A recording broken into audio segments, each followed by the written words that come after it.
Dr. Sarah Chen never imagined that basic dental hygiene would become the most dangerous part of her job as a xenobiologist on the remote research station orbiting Carvax Prime.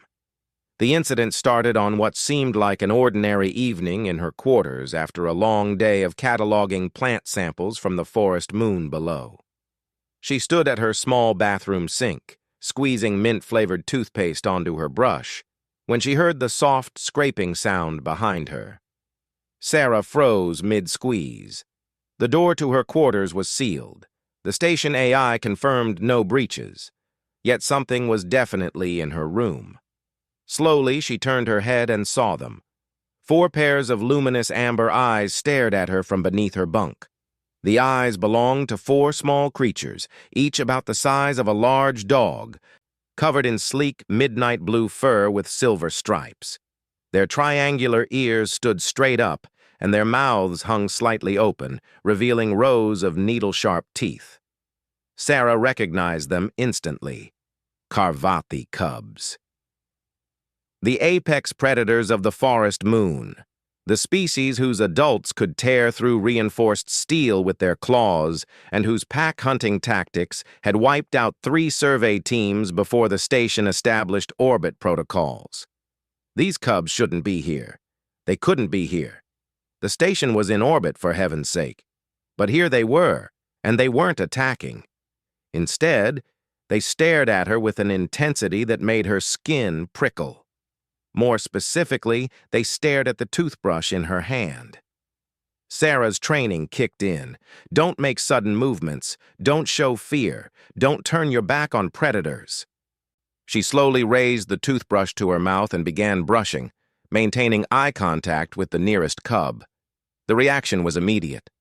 All 4 cubs crawled out from under the bunk, their movements fluid and curious rather than aggressive. They sat in a semicircle around her, heads tilted, watching every stroke of the brush. One of them made a soft, chirping sound, almost like a purr mixed with a question. Sarah continued brushing, her mind racing. How did they get on the station? Why weren't they hostile? And why were they so fixated on her toothbrush? She rinsed and spit, and the cubs leaned forward in unison, their eyes tracking the foam swirling down the drain. The smallest one, with a distinctive white patch over one eye, took a tentative step closer and opened its mouth wide, displaying 3 rows of translucent fangs. "Oh, you've got to be kidding me," Sarah muttered. The cub chirped again and moved closer, mouth still open. Its siblings followed suit, all 4 now sitting directly in front of her with their jaws stretched wide. The meaning was unmistakable. They wanted her to brush their teeth. Sarah laughed nervously. This was insane. These were killing machines, infant versions of creatures that had terrified the entire research colony. Their saliva was acidic enough to dissolve bone. Their bite force, even as juveniles, could snap a human arm like a twig. But they sat there, waiting, with an expectant patience that reminded her of puppies at a vet clinic. Against every shred of common sense, Sarah reached for her toothbrush. The cubs watched her hand movement with laser focus. She squeezed out more toothpaste, took a deep breath, and approached the smallest cub. "Easy now," she whispered. "Let's see if this is really what you want." She gently touched the brush to the cub's front fangs. The creature's eyes closed, and it made a deep rumbling sound that vibrated through her fingers. Its siblings pressed closer, pushing against her legs like cats demanding attention. Sarah began brushing, carefully working the bristles along the cub's teeth. The creature remained perfectly still except for its tail, which swished back and forth in what she could only interpret as pleasure. When she finished, it closed its mouth, licked its chops, and stepped back with what looked like a satisfied expression. The next cub immediately took its place, mouth open wide. For the next 20 minutes, Sarah brushed 4 sets of deadly fangs. Each cub had a different reaction. The smallest one purred throughout the entire process. The largest one, with scars already forming on its snout, remained stoic and serious, The third one kept trying to lick the toothbrush, and the fourth one sneezed foam all over her uniform. When she finished the last one, the cubs didn't leave. Instead, they climbed onto her bunk, curled up together in a pile of blue and silver fur, and promptly fell asleep. Sarah stood there, toothbrush still in hand, trying to process what had just happened. She needed to report this. She needed to call security. She needed to figure out how 4 apex predator cubs had teleported onto an orbital research station. But first, she needed to understand why they had chosen her. She pulled up her workstation and began searching through the station's xenobiology database. Carvathi adults were solitary hunters who came together only to mate. The cubs, however, stayed with their mother for the first 2 years of life, learning hunting techniques and survival skills. But the files said nothing about dental care or toothbrushing behavior. Sarah dug deeper, accessing older files from the initial survey teams. One report caught her eye. It described Carvathi adults using specialized tree bark to clean their teeth, scraping their fangs against rough surfaces after feeding. The behavior was crucial because leftover food particles could rot and damage their primary hunting weapons. The cubs must have seen her brushing through the observation window earlier that day when the station passed over their territory. With their advanced visual processing and problem-solving abilities, they had somehow figured out that her toothbrush was a superior tooth-cleaning tool. But that still didn't explain how they got here. A notification pinged on her screen. The station AI had detected an unauthorized use of the specimen transport system 4 hours ago. Someone or something had activated the molecular scanner from the forest moon surface, targeting the cubs' location, and transported them directly into the specimen holding area adjacent to the crew quarters. Sarah's jaw dropped. The cubs had activated the transport themselves. They had watched the research teams beam up plant and soil samples dozens of times. They had learned the pattern, figured out the technology, and used it to reach the human with the magical tooth-cleaning device. She looked at the sleeping pile of fur on her bunk. These weren't just predators. They were frighteningly intelligent predators who could learn and adapt to human technology after minimal observation. A soft chime indicated someone at her door. Sarah opened it to find Dr. Marcus Webb, the station's lead biologist, staring at her with wide eyes. "Sarah, we have a situation. 4 Carvathi cubs are missing from the forest moon. We think they somehow accessed the transport system and—" He stopped mid-sentence as he noticed the sleeping cubs on her bunk. "Oh, you found them." "They found me," Sarah corrected. "And Marcus, you're not going to believe why they're here." She explained the entire toothbrushing incident, while Marcus listened with an expression that cycled between disbelief and fascination. When she finished, he walked slowly to the bunk and examined the sleeping cubs. "Their teeth are cleaner than I've ever seen on juvenile Carvathi," he said quietly. "The bacterial buildup that usually causes tooth decay in their species is completely gone. Sarah, do you understand what this means?" She shook her head. "It means you've just made first contact with a species we thought was non-sapient. They observed us, learned our technology, and sought out a specific human to help them solve a health problem. That's not animal behavior. That's diplomatic outreach." The implications hit Sarah like a physical force. If the Carvathi were truly intelligent, then the survey teams hadn't been attacked by wild animals. They had been defending their territory from invaders. Every assumption the research station had made about this species was wrong. "We need to inform the council," Marcus said. "And we need to figure out how to communicate with them properly." A soft chirp interrupted their conversation. The smallest cub, the one with the white eye patch, had woken up. It stretched, yawned to display its now sparkling fangs, and padded over to Sarah. It bumped its head against her leg, then looked up at her with those intelligent amber eyes. Sarah reached down and gently scratched behind its ear. The cub leaned into her touch, purring. "I think we just started communicating," she said softly. Over the next few days, the cubs became a fixture in Sarah's quarters. They didn't try to leave, and Sarah didn't try to send them back. Each morning and evening, they lined up for their toothbrushing sessions with the discipline of soldiers at roll call. The routine became sacred. Sarah would brush their teeth, and in return, they would bring her gifts from the specimen bay where they spent their days exploring. The gifts were bizarre, but thoughtful. Shiny tools, interesting rock samples. Once, they brought her a whole container of mint toothpaste they had somehow liberated from the medical bay.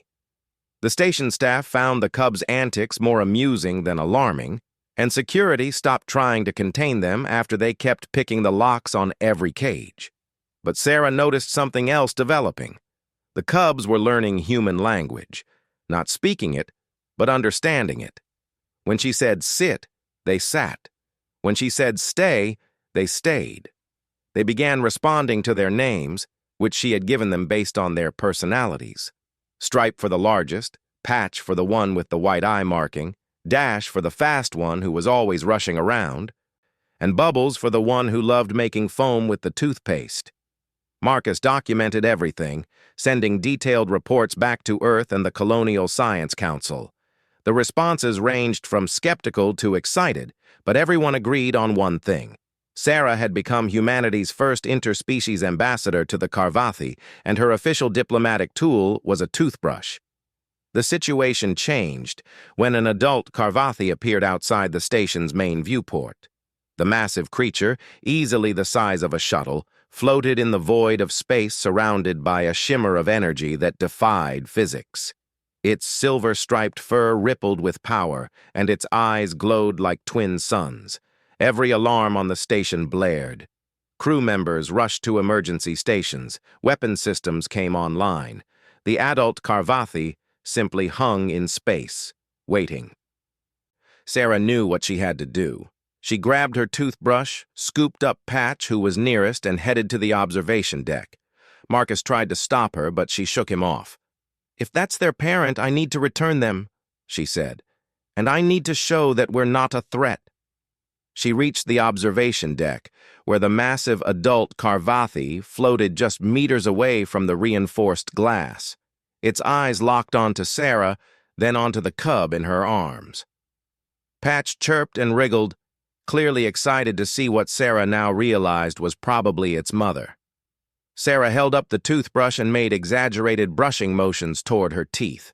Then she gently brushed Patch's fangs while the adult watched. The cub purred loudly, and Sarah set it down. The other 3 cubs had followed her to the observation deck. They lined up, and Sarah brushed each of their teeth in turn while the adult Carvathi observed. When she finished, she set down the toothbrush and stepped back. The adult's mouth opened, revealing fangs the size of Sarah's forearm. It pressed closer to the viewport, and for a terrifying moment, Sarah thought it might smash through the glass. Instead, it breathed onto the viewport, fogging it with condensation. Then, using the tip of one massive claw, it drew a simple symbol in the fog, a circle with 4 small circles inside it. The cubs chirped in unison and pressed their paws against the glass. The adult drew another symbol, a star shape. Sarah felt tears welling up. This was it. First contact. True communication. The adult Carvathi wasn't attacking. It was teaching. It was showing her their written language. She pulled out her tablet and began copying the symbols. The adult continued drawing, creating more complex patterns.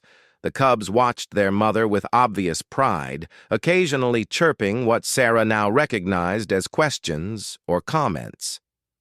Marcus arrived with half the station's crew behind him, everyone watching in stunned silence as a supposedly savage alien predator gave humanity its first lesson in Carvathi writing. The teaching session lasted for 2 hours. When it ended, the adult Carvathi made a sound like wind chimes and thunder combined. The 4 cubs responded with similar calls, then turned to Sarah.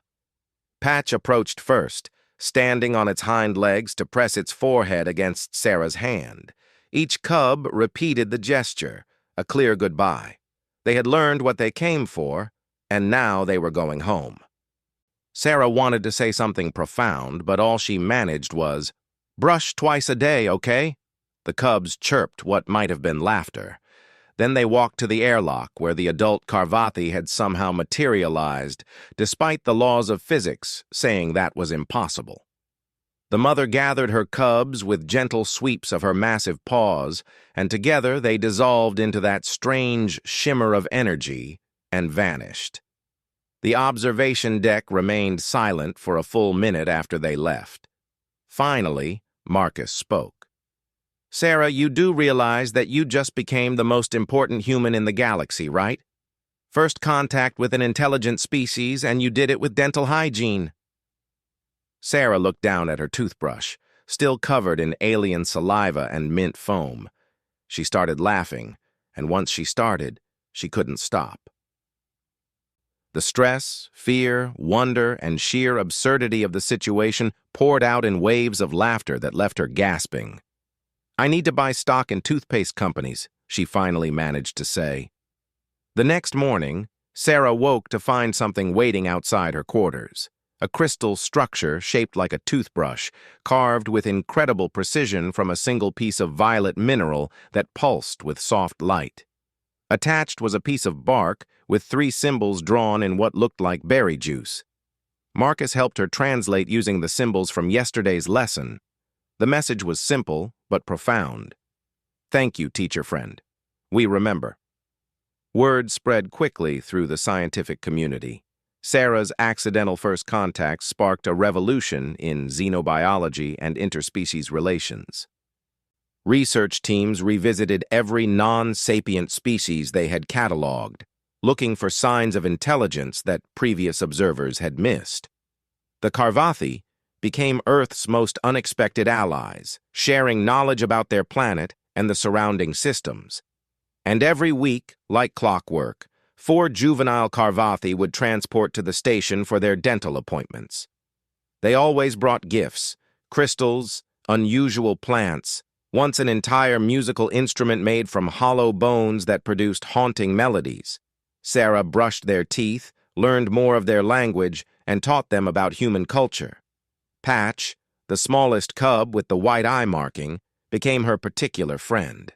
It would stay longer than the others, curled up on her bunk while she worked, occasionally offering commentary in chirps and trills that she was slowly learning to understand. 6 months after the initial contact, Sarah received a formal invitation transmitted through the translation device the Karvathi had helped develop. The cub's mother, whose name translated approximately to Starwind Huntress of the 7 Moons, requested Sarah's presence on the forest moon for a ceremony. Sarah accepted, and Marcus insisted on coming along for documentation and safety. They transported down to a clearing where dozens of adult Karvathi waited, their massive forms somehow graceful despite their size. The cubs bounded up to Sarah immediately, chirping greetings and showing off their impressively clean teeth. Starwind Huntress approached, and Sarah had to remind herself to breathe. Up close, the adult Karvathi was even more magnificent and terrifying. But the creature lowered her massive head in a gesture Sarah had learned meant respect and friendship. Through the translation device, Starwind spoke. "You taught our young the value of care. You showed us that not all strangers bring harm. You used knowledge as a bridge, not a weapon. Our pack names you Den Mother who heals Fangs. You are honored among the Karvathi." The ceremony that followed involved music, dancing, and a ritual meal, where Sarah was relieved to discover that Karvathi cuisine included some surprisingly edible plant dishes alongside the alarming meat portions. The cubs stayed close to her throughout, clearly proud of their human friend's new status. As the celebration continued into the night, Sarah sat with Patch curled against her side, watching the 3 moons rise over the alien forest. She thought about how a simple act of hygiene had changed everything, how being observed during an ordinary moment had sparked an interspecies friendship. How 4 curious cubs had seen past the differences to recognize a useful skill and a potential ally. "You know what the funny part is?" she said to Marcus, who was nearby documenting the evening's events. "I almost didn't brush my teeth that night. I was tired. I thought about just going straight to bed." Marcus shook his head with a smile. "The entire course of human-Carvathi relations hinged on your commitment to dental hygiene. That's going in every history book ever written." Patch chirped and bumped her head against Sarah's hand, a request for ear scratches. Sarah obliged, marveling at how this deadly predator now trusted her so completely. As she sat under alien moons, surrounded by creatures that could kill her in seconds, but instead called her friend, Sarah realized that first contact didn't always happen the way anyone expected. Sometimes it didn't require grand gestures or complex diplomatic protocols. Sometimes it just required being yourself, doing ordinary things with care and attention, and being open to the extraordinary possibilities that might result. And sometimes it required a toothbrush, 4 curious cubs, and the willingness to brush some fangs. The next morning, Sarah prepared to return to the station. The cubs lined up for one final toothbrushing session on the forest moon, their ritual now witnessed by their entire pack. As Sarah finished with Bubbles, the youngest cub, who still made excessive foam, Starwind Huntress approached with something in her mouth. She gently placed a small leather pouch at Sarah's feet. Inside were 4 teeth, clearly shed baby fangs from each of the cubs, polished and strung together on a cord made from braided silver fibers.